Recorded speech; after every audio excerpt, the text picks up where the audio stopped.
Dr. Hayes, thank you so much for being with us today. I'm very excited to interview you. And I'm gonna read through your bio because there is so much there that I couldn't memorize it all. Dr. Stephen C. Hayes is an emeritus professor of psychology at the University of Nevada, Reno, and president of the Institute for Better Health, a 45-year-old charitable organization dedicated to better mental health and behavioral health.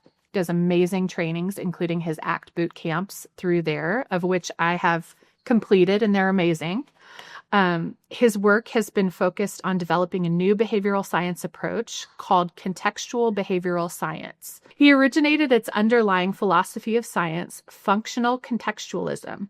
Its basic science of human higher cognition, relational frame theory, or RFT, its application to individual psychological change, acceptance and commitment therapy, or training, ACT in either case. His work has been celebrated with Lifetime Achievement Awards from the Association for Behavioral and Cognitive Therapies and the Association for Psychological Science. Dr. Hayes is one of the most cited psychologists in the world, and we could not be more thrilled to chat with you and meet with you today, and I have a lot of interview questions for you.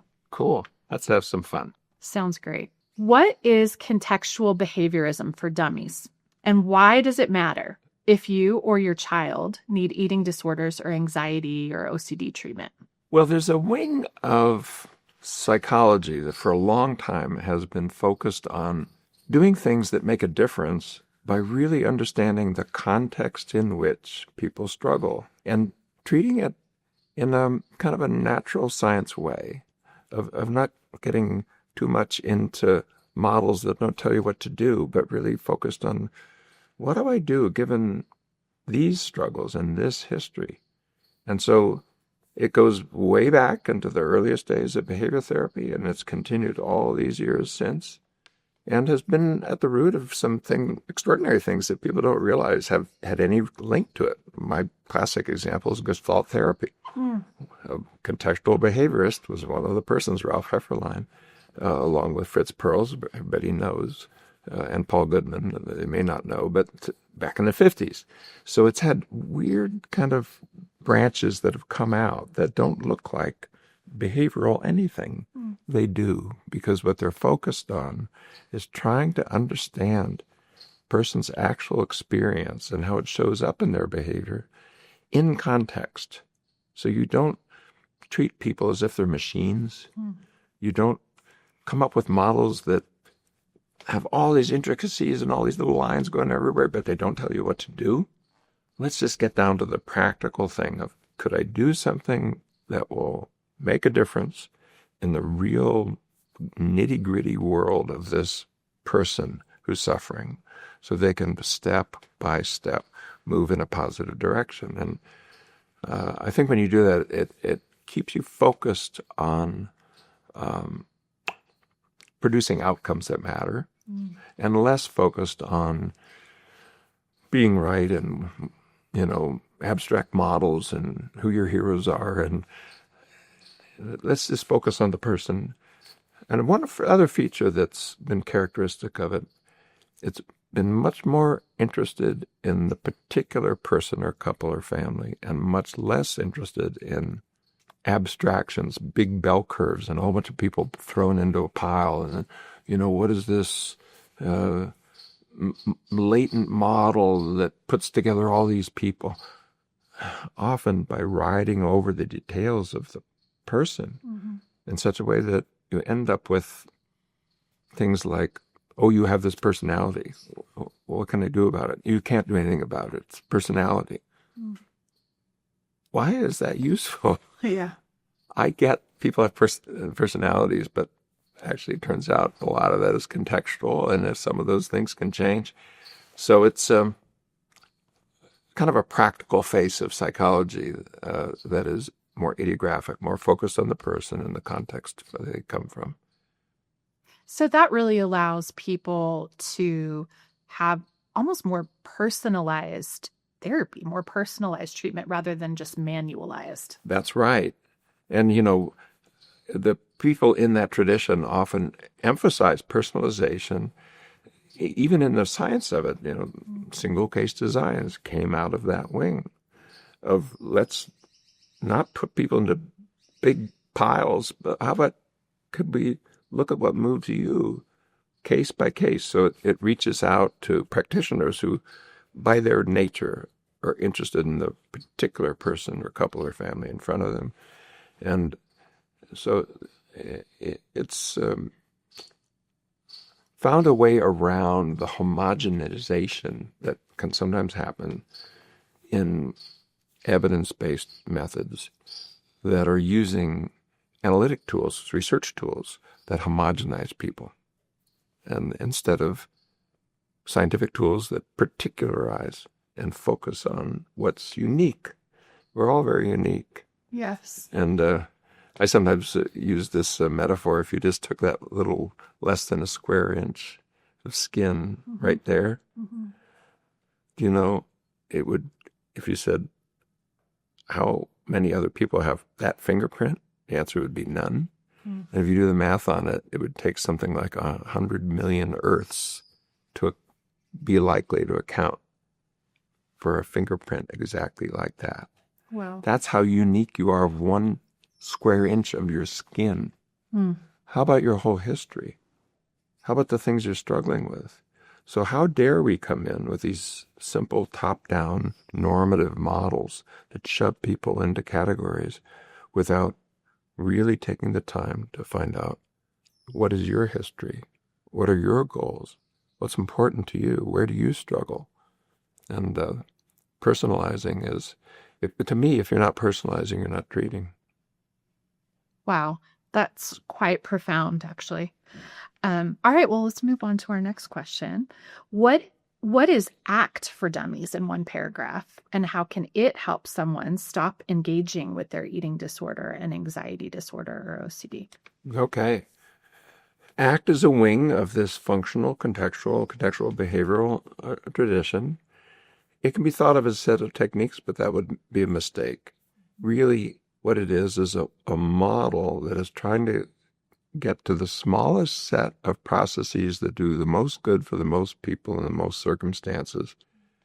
I've been working on it for 45 years, trying to essentially hack the human mind and figure out a way to take what's unique about us and special about us as human beings.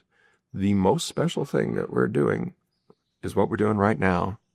The bird outside the window, or these nice birds you have in your house, Kat, are not doing what you and I are doing. The bird outside the window is doing something pretty much what it was doing 1,000 years ago, or at least 500 years ago.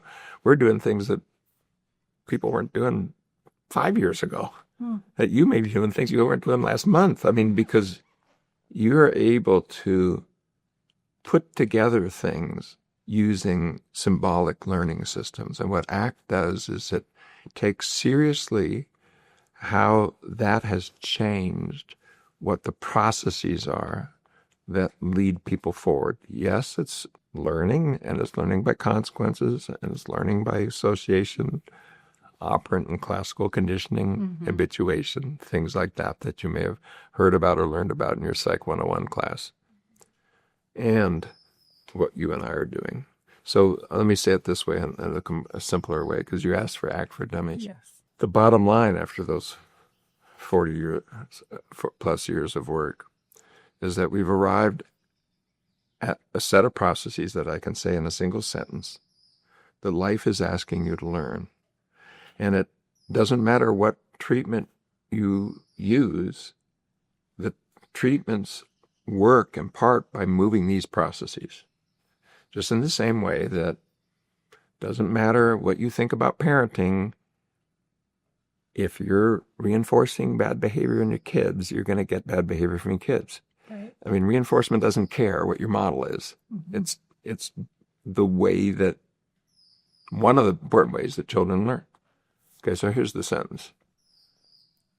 ACT is a model that focuses on helping us to learn how to be more open, aware, and actively engaged in a life that's meaningful, while scaling that to our relationships and our body. That's the sentence.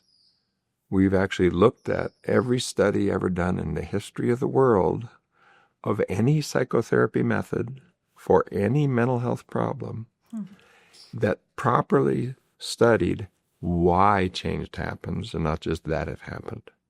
You have a technique, it happened. Okay, fine. Why? I think it's this. Did you show it scientifically? No. Well, there are ways to show it scientifically. And I and my team took 3 years looking at every single study that claimed that they knew the answer to the why question done properly. It's called mediational analysis, the geeky word. We looked at 55,000 studies, scored them 3 times, took 3 years to do it, a team of 50. And when we did that, and then looked at what does the evidence show about why it happens, every single mediator that had been replicated at least once, because there was a lot of evidence that people sort of mixing things in ways like, give me any kind of answer that works. It's called p-hacking. You just throw things at it until it gets over the edge of significance. Replicate it at least once. It doesn't have to be your team, anybody using that measure. It mediated any outcome. Okay, so just every single one fits into that sentence. So that doesn't mean it's the final answer. There's other things that can be added. Great. And we need to define, what does it mean to be open, aware, actively engaged in a meaningful life? What does it mean to scale that to relationships in your body? But when in the history of evidence-based care in academic medicine and psychology and psychotherapy, when we know what we're targeting in the why question, we can use our creativity to do a better job of targeting it. So we're on a journey together, and I don't really care if people call it ACT or not. ACT is just a name for the pursuit of those processes. So if you're measuring them, focused on them, and trying to move them, and you're a therapist, you can call it what you do ACT or not. And in the ACT group, which we don't call it the ACT group, we call it the Association for Contextual Behavioral Science. We named it by the earlier part that you just talked about.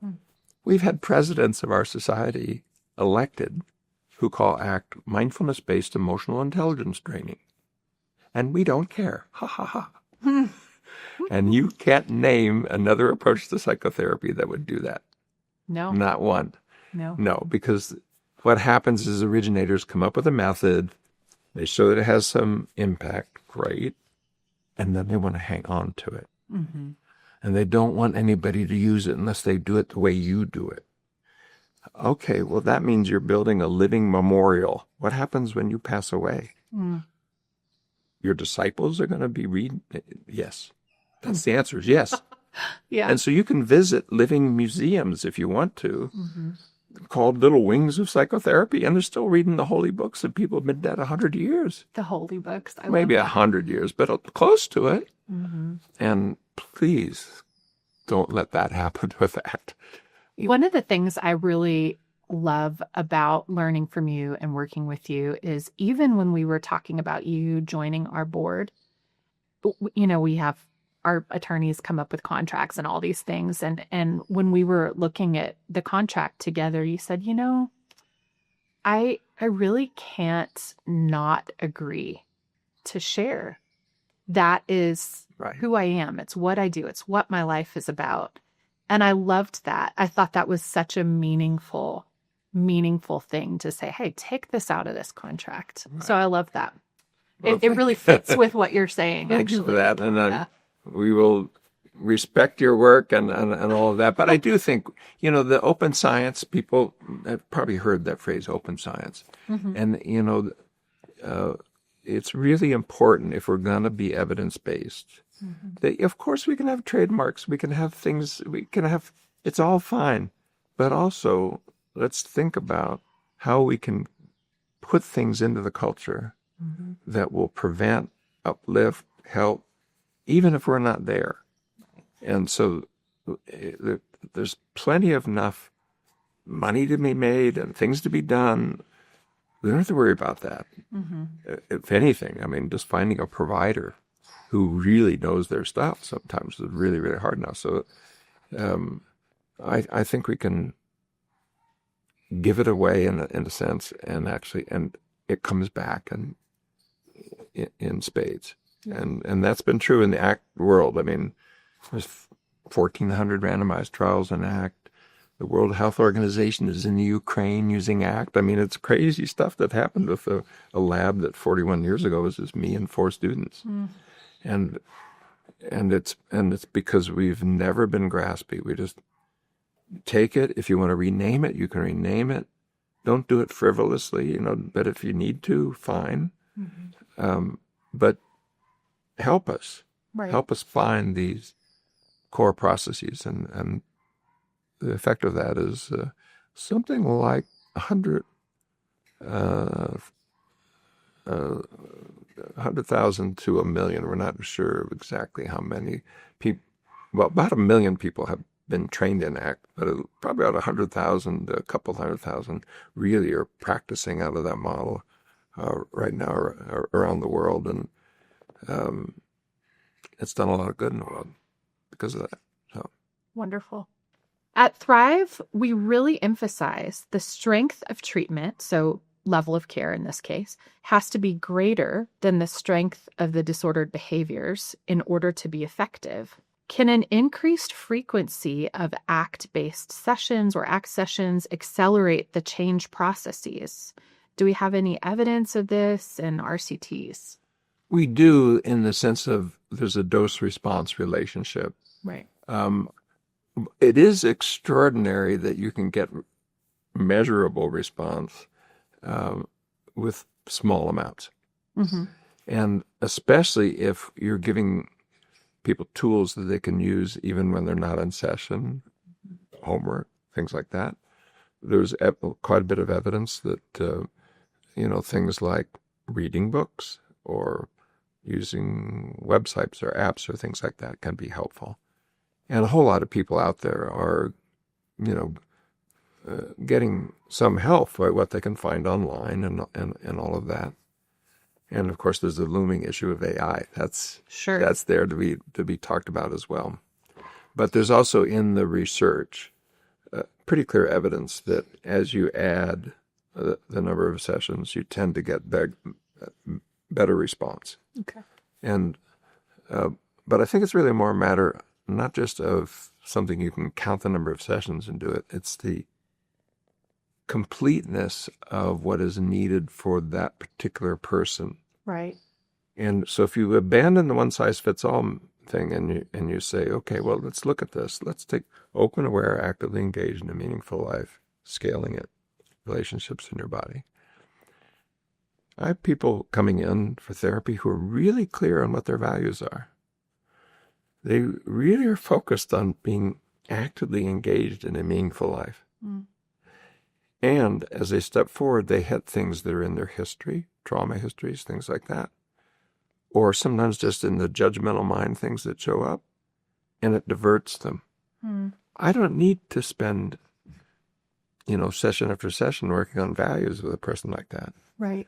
What I need to do is to walk right up to that place where it goes in awry, Mm-hmm. and connect with your values, or we don't have to do a lot of work on that. That's pretty clear. You're clear on them, you're connected with them, and you're looking at them in ways that really are values, not just goals, not Mm-hmm. just, or a stick to beat yourself with. I didn't do what I wanted, Values are really close to evaluation. It's in the same root of the same word, right? And that's almost anti-values. So you're talking more about, what brings vitality and meaning that even goes beyond words to you. Well, no, for that person, I'm going to really have to work on things like their emotional openness. Mm-hmm. Because the values-based journey is going to take you into places where you're vulnerable because you hurt where you care. Mm. I mean, if you really want loyal, committed relationships and you've got betrayals in your background, and who doesn't? I don't know what kind of teenage years you had, but if you want to see the tire marks on the back of my back, I'll show them to you. Mentally, they're still there. Yes. We have all got tire marks. We've all got tire marks, don't we? Yes. Well, okay. And then you get to that place where, are you going to open up and step in? Or are you going to, put the the shield on and step back. Well, if you do the latter, then that's not an intimate, vulnerable relationship. Right. That's what you value, but you don't know how to get there because you don't know how to make it safe for you to open up. It's possible to have it be safe to touch places that hurt. That is possible. The mind says no. The heart says yes. Because right inside, for example, the memory of that betrayal, if you just turn it a little bit, is that emotional sense of how important love is, how important intimacy and loyalty and commitment is. Right. And you may have that right in front of you with somebody who is trustworthy. Of course, you don't know about the future. Even if this person is 100% honest, tomorrow they may die. You're not going to feel abandoned. You're not going to feel left behind. Of course you will. But that's okay. You can take that on board as part of being human. Our capacity to hurt where we care can be a guide back to reorienting towards where we care. But it's also a reminder that this moment is precious. Nothing is finite, infinite. And that, this too shall pass. So how am I going to use this moment to further my life? You actually have a bracelet that says that. I do. Yeah. I wear it. It's in the Hebrew. It says this too shall pass. Yeah. In Hebrew, because of course it's a Bible story. Right. And it's the one that makes a happy man sad and a sad man happy. But to me, I wear it to remind myself that life is asking me to make choices in this moment that give proper weight to how precious this moment is. So I'm here with you, and we're doing something people are going to watch, and hopefully be moved in some ways to consider possibility of things for their children, for themselves. This is just the kind of work that I would maybe want to have from my child or for myself.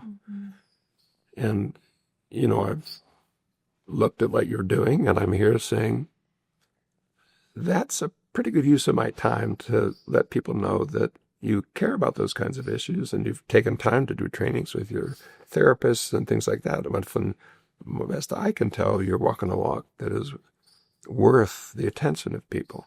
Well, that means it's worth my attention. Oh, thanks. So that's just kind of an example. Probably you and I have other things we could be doing in this moment, but it seems important to do what we're doing. Thanks for being in this moment with me. There you go. One of the things that I really love that Carolyn Costin, who is actually one of our consultants, has said is people will have an eating disorder until they don't need it anymore. And it reminds me so much of what you're talking about related to, we were talking about eating disorders a little bit, and I was really thinking about it as you were talking, and it's really experiential avoidance. It's difficulty accepting the wide array of emotions that we really must get to a place of acceptance with as human beings to have our meaningful life. And you were talking about this too shall pass, making a sad man happy and a happy man sad. And so can you say a little bit about the difference between pain and suffering related to all of that? Yeah, I think pain is not optional, but suffering is. The suffering, actually, the root of it, the suf means under, and fur comes from a Latin word that means carrying. It's like a ferry boat. It's the same root as ferry or ferrying up. Well, and why would we say suffer under carrying? The metaphor is like you have a heavy burden you're under and you're carrying it. That's the suffering.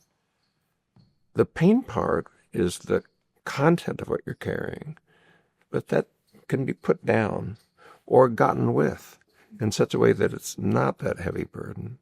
I mean, that betrayal I was mentioning will always be painful. Mm-hmm. But it doesn't have to be a heavy burden to be carried. It could actually be a flashlight towards what really matters in relationships. For example, well, you've now transformed it. You've taken it from something that you have to, slog on with as a burden, and life keeps adding more and more. That is optional. Mm-hmm. Now, just to say it doesn't mean be careful. I'm not saying, because it can sound very judgy, or why don't you just, no. One reason why ACT is more than just a technique, it's more a space that you visit when you're doing that kind of work, is when it's your own stuff. It's hard to put down. Yes. Okay. And when you really know that, you can get with another human being and not be so judgy. Mm. Something that you might say, well, why does that bother you? An obsessive thought, or I say that in therapy all the time to my clients. Why does that bother you? not. I know you don't. No, I don't. I know you don't. Yeah. But, and often, if you take something like eating disorders, people have been, had fingers wagged at them and criticized and so forth for body concerns but then say, what is that comment from the person? Because sometimes people have been ridiculed because of, you're getting a little chubby there, or whatever. And then, put yourself inside a process where this is something I can control. And then it gets out of control. Right. And okay, and from outside of that, it just looks like, well, why don't you just stop it? Because no, when you're inside it, when you're inside OCD, when you're inside anxiety, you're looking at a panic disordered person in recovery. That's where that came from. The combination of all these things clinically and theoretically and so forth. But it started really with, life basically taking me down to the point where I had to choose either to towards a monster I was running from, or I wasn't going to have the ability to be a psychologist and a professor. I had that. That was the choice I had. And I made a good choice, I think, which is I took that suffering with anxiety and learned how to put it down and turned it into a kind of a magic carpet that helps carry me forward, where I can appreciate suffering in others and not judge, and get with them in a way that can uplift and move forward their lives. So it's I think tricky mentally and psychologically, but it's not hard. Like suffering, it sounds like I have to do so many things, and sometimes no, it's hard, tricky. The mind invites you into doing things that produces more of the same. And if you can catch those moments where you get a choice, really small steps in another direction takes your life into another direction. And you've seen that with your clients over and over again. It can start here, it can start now. And it's going to take repetition to really groove it.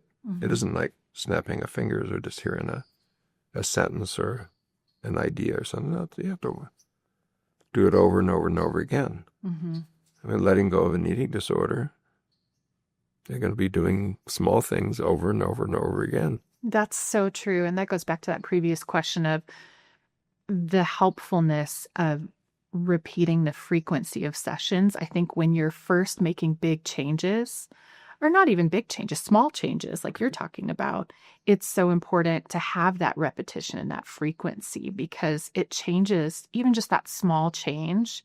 20 years from now, the trajectory of a small change is infinitely different than had you not made that change. Yeah, I mean, if my hand's like that, and then I make it like that. Yeah. Yeah, but take this out 100 miles, and I'm way far in a different place. So true. So metaphorically, the changes may seem small, but the trajectory and the life course is different. And I think in terms of frequency and so forth, also the little bit like a family dentist kind of things. If people sometimes stumble and fall, they need to come back and they need to revisit. And one of the cool things about psychological flexibility and that kind of work is if you ever respond to it, you'll respond to it again. Mm. We have data on that, actually. So booster sessions, staying in contact, follow up, those kinds of things can refresh and renew. Or another one is some of these same processes that may have worked over here will work over here. And I've lived that out myself where things show up and it doesn't occur to me that, oh yeah, this is something I can apply flexibility skills to. Mm. I'll use an example that I don't think you treat, but and you heard me use it before, but I have tinnitus, an old punk rocker. I've got tinnitus. Sure, of course. Yeah, of course I do. At my age, young people, if you're listening to that iPhone, that guess what's going to happen when you're in your 70s. Yeah, and it took me 3 years all the way to the point where I was thinking if I shoot myself, the sound will go away. Mm. And then the little voice came, oh, that's a suicidal thought. Maybe you should apply your life's work to it. And I'm like, oh, duh. Mm-hmm. And now we know that ACT is one of the most powerful methods out there for tinnitus. So example I'm using is if you're learning flexibility skills, you're learning life skills that will be useful to you almost everywhere that a human mind goes. And we have data that psychological flexibility helps you be a parent, helps you run a business, helps you have relationships, helps you deal with a cancer diagnosis, helps you deal with tinnitus. Mm-hmm. And yes, eating disorders, anxiety, depression, OCD, all those things. But I literally have watched people win gold medals in the Olympics with ACT coaches. Incredible. Because the same processes, the smallest set that do the most good for the most people, that was my game. Mm-hmm. Learn how to be more open, aware, and actively engaged in a meaningful life. Applying that also to your relationships in your body will work if you're a sports figure. It'll work as you're a business owner. It'll work in your relationships. How it applies, you got to work through that. You got to think that through and live that through. It'll apply in different ways, but the processes are the same processes. Okay. Very helpful to know. Final question. Yeah. If you weren't a world-famous psychologist, what would you be, and why would it be a punk rocker on American Idol? Well, I do I like writing songs. And I know this about you. And especially, you can now write songs with help from AI that really sound wonderful. Mm-hmm. My singing is not exactly that, but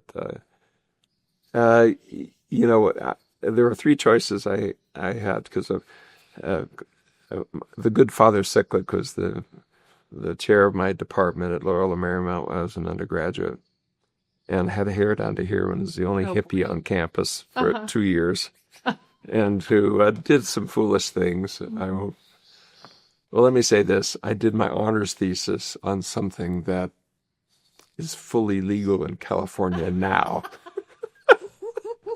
That was really asking for it. Yes.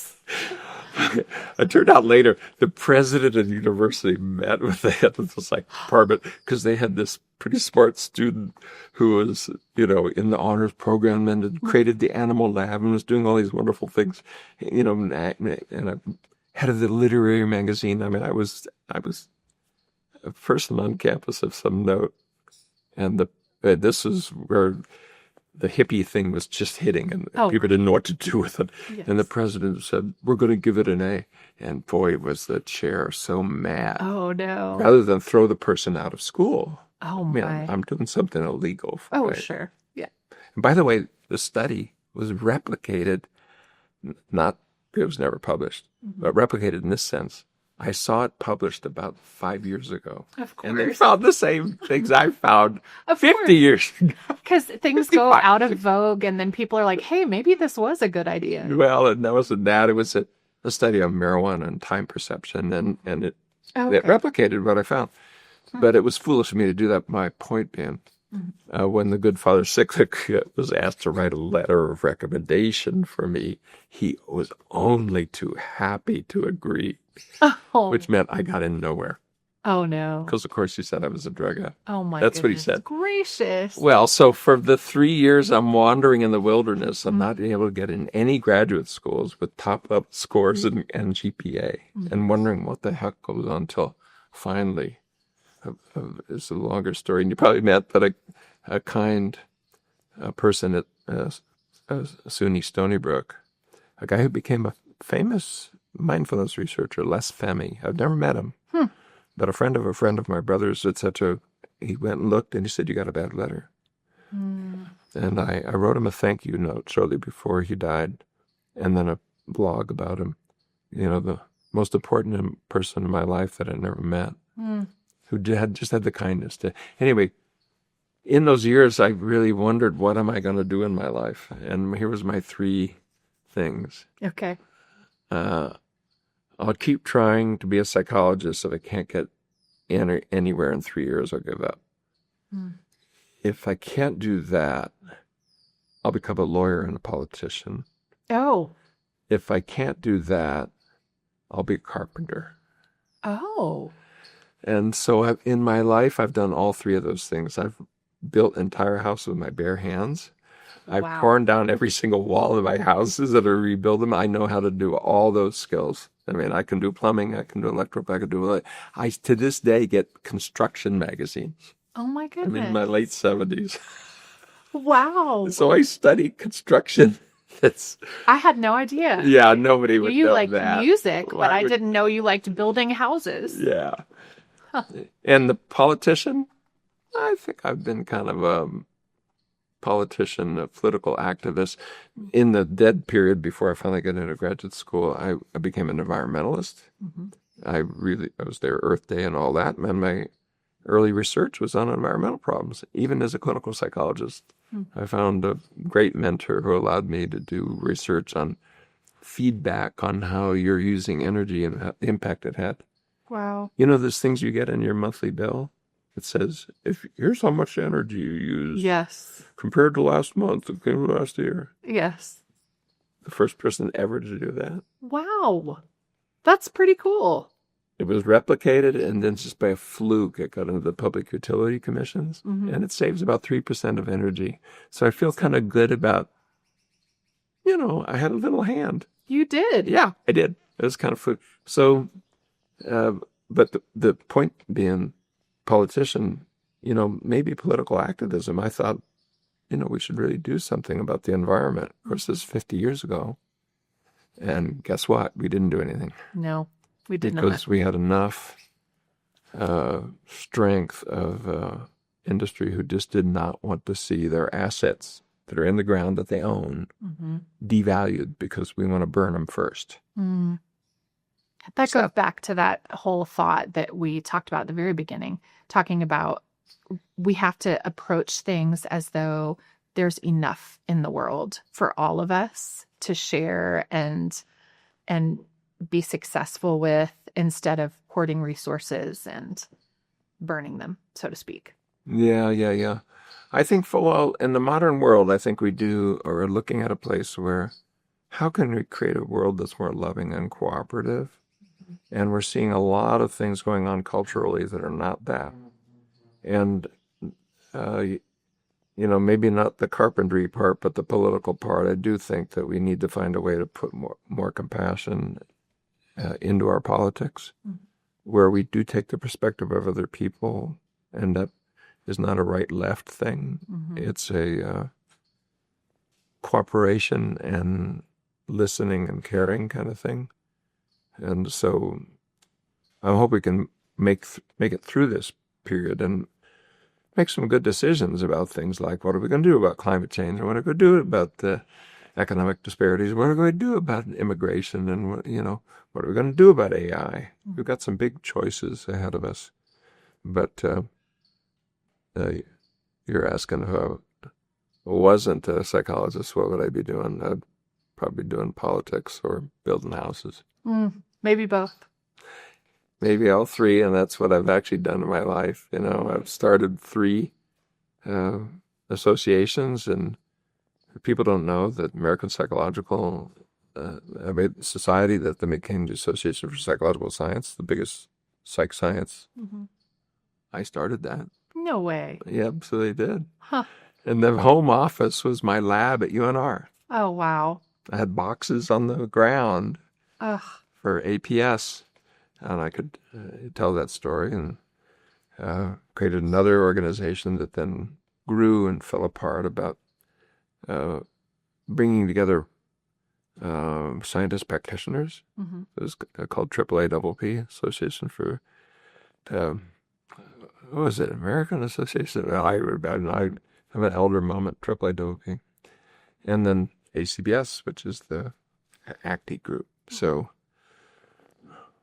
I guess I've kind of tried to have all those roles show up in different ways.